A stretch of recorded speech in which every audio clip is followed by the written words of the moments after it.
Hey everybody, I apologize if this is choppy. AT&T is bottlenecking my my data service because I'm using too much, even though they gave me an unlimited plan, but they're bottlenecking me. Oh, AT&T. So if I do a little max headroom, it's a little choppy, I apologize. So yesterday we were talking a little bit about Pearl Harbor, and it was kind of one of those weird days where things just happen through synchronicity.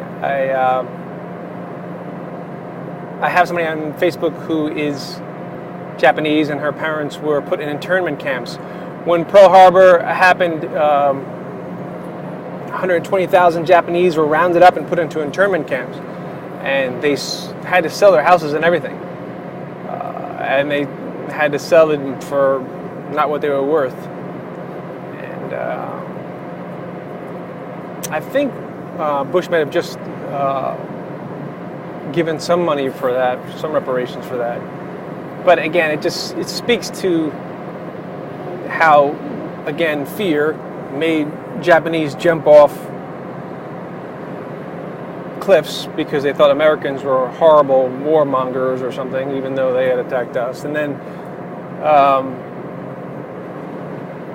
the fear of the Japanese had us create internment camps and had those people give up everything and be placed in camps. So if you didn't know that part of history, that's why so many people are concerned about this bill that's being passed that involves detention, or should I say indefinite detention for no cause. They don't have to have any kind of cause. They can just, when the bill is passed the Senate, it goes back to the House. Obama has to sign it, but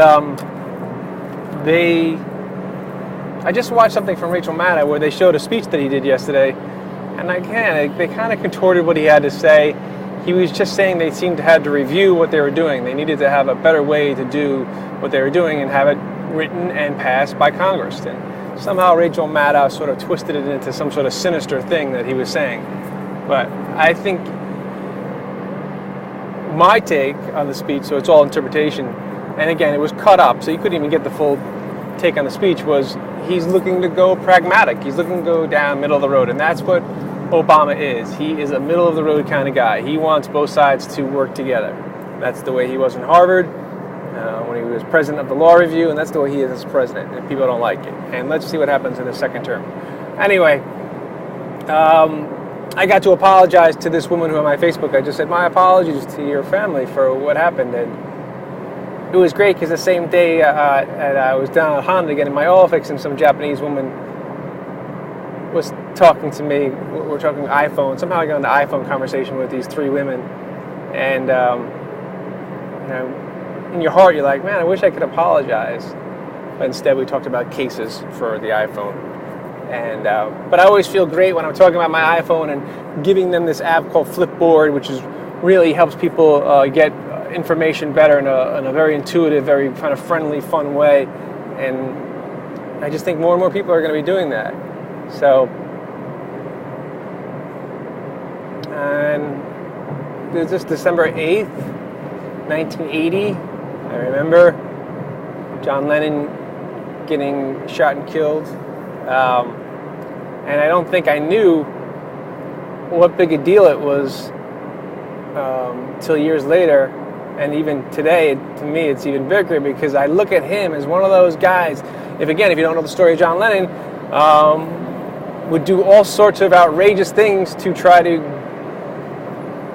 rally peace, and all sorts of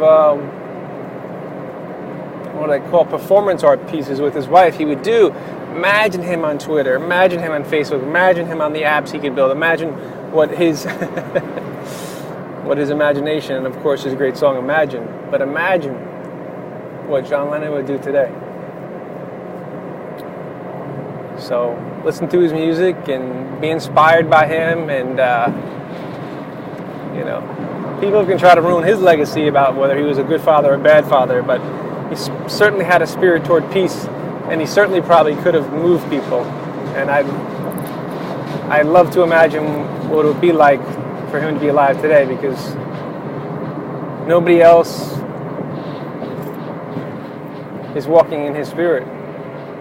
No celebrity, no musician. So where is the modern day John Lennon? Alright, that's all. Go listen to Imagine and Facebook me and follow me on Twitter. Alright, I love you guys. Bye.